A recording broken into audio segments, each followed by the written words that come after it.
All right, I got a pretty cool video for you guys today. I don't usually dip my toes into the shark-infested water like this, but I'm going to do something kind of crazy. I'm going to do the best of 2023 and what should you buy for 2023 when it comes to elite metal detectors. So it's weird to even say that because 2023 just started. It's only February as I record this right now, so we still got 10 months of this year left. So let's just say this is the best of early 2023, or the spring, I should say.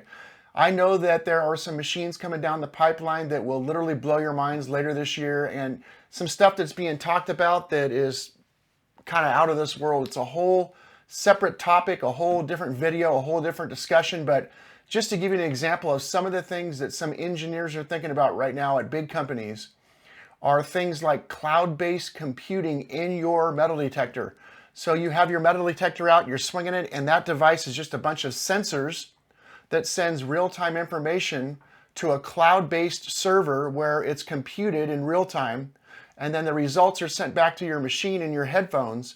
So you're basically doing all the computation in the cloud, so to speak. This is crazy stuff that is right around the corner. You know, all the new chat GPT and AI stuff is all over the internet. Well, it's all being talked about in this hobby as well. Now, I'm not saying that it's going to be in 2023, but man, it is right around the corner. I'm not going to talk about any of that today. Like I said, that's a whole separate topic. But what I will do is put up a graph of about a dozen or so machines that I picked. These are kind of the top selling machines from all your big box stores like Calico and places like that. And some of them are at the very, very top of that list, and some are at the bottom. And I'm not going to do a performance-based recommendation for you on what you should buy in 2023 based on performance, because I've already done videos on that, and so has several other great content creators here on YouTube. So I'm going to talk more about these machines and the way they stack up against each other in features. And when I say features, I'm talking about bells and whistles and build quality and waterproof and all the stuff like that that you may not even have thought about. All right, going to put a graph up on the screen here for you. We'll work off that graph, and we'll go right down the list and look at everything from the price to all the features. And then using my system that I created, we'll rate them and see where they stack up. All right, stand by. You know, choosing a new metal detector is a lot like what kind of car you like to drive. It's kind of a snapshot of your personality. Maybe you like to drive a vehicle that is fully loaded with heated seats, heated steering wheel, full nav, fully loaded with all the latest bells and whistles. Or maybe you like a vehicle that is just luxury and you don't care what it costs. You don't care what the metal detector costs. You got to have the best machine no matter what. Or maybe what you want is just practicality. Maybe you just want something that you can throw down, throw in the bed of the truck and sling it in the mud and throw it in the shower and rinse it off when you're done. Or maybe you're just an old soul and you like the older style machines and you don't need all this newfangled stuff. Okay, so are you the one that wants the Escalade and the luxury and all the bells and whistles?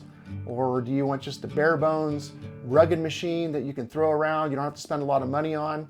Or are you somebody that doesn't really follow trends and you like to just buy whatever machine you like to buy from any certain country, maybe, for example, or a certain design that you like, or a certain company that you like? I understand all of that.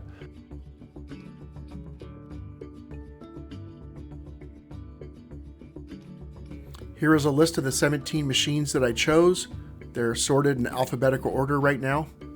And you can see there's a column for price, a column for how deep they're rated to go underwater at, and then there's weight and how compact, how small they can get. In other words, will it fit in your backpack?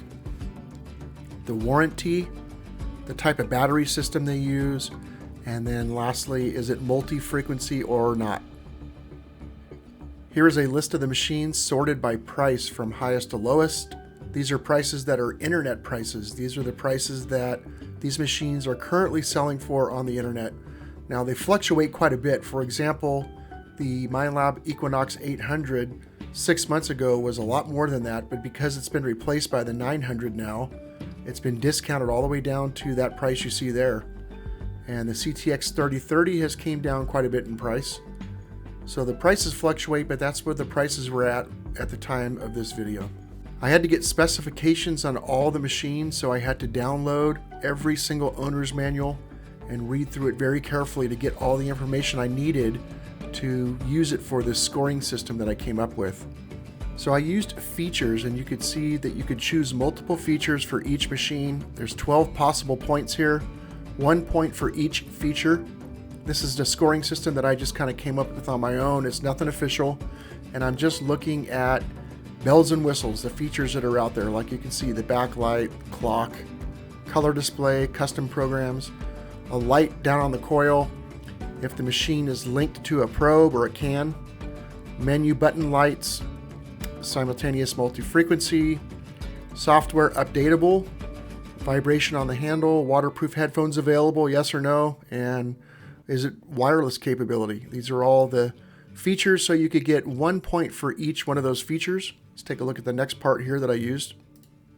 And then as far as water resistance goes, you could get 3 possible points. If the machine is not resistant to water at all, it got a 0. If it can handle some rain and slight moisture, you got a 1. If it was submersible to less than or equal to 10 feet, it got a 2 points. And if it was submersible to deeper than 10 feet, it got 3 points. Yeah, another factor is the weight of the machine. And you can see here there's 3 possible points. Anything more than 4 pounds only got 1 point. To get 2 points, it had to be between 3 to 4 pounds. And then the light machines that were under 3 pounds all got a full 3 points. Another thing I looked at was how compact can the machine get? Can it fit in your backpack? I mean, what is the shortest it can get? So if it was more than 30 inches, it only got 1 point. Anywhere but from 25 to 30 inches, it got 2 points. And anything less than 25 inches got the full 3 points. Build quality was another factor, but kind of a tough one to really figure out and score fairly. You could see it was kind of tough even just with the wording. I used plastics and or alloys and not very durable, got 1 point. And if it had some plastics and carbon-based composites, it was pretty durable, I gave it 2 points. And if it was a lot of carbon fiber and very durable, then it got the full 3 points. Well, this video took a lot of hard work. You know, it's maybe a 10-minute long video when it's all said and done, but it was many hours of research. Believe me, I had to read all those owner's manuals. I had to watch a whole bunch of videos, plus all the editing and production and everything, making sure that everything's in focus, the sound is clear, and that you have good music and good content. I hardly ever ask for subscribers to subscribe to my channel, and I think I've maybe only asked maybe once or twice in the history of this channel.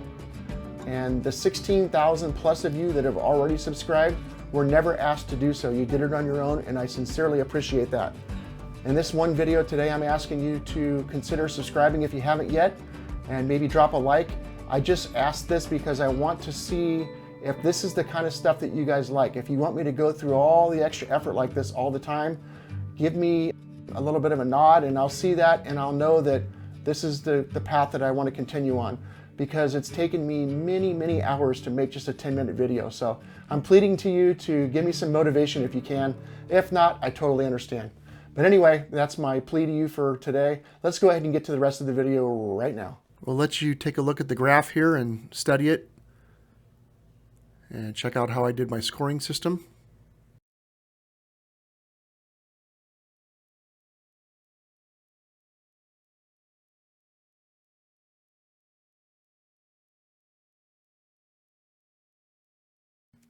All right, so here is that final list right here. And it's just a list of features is all it is. Just another tool for you to use when you make your decision on what machine to buy.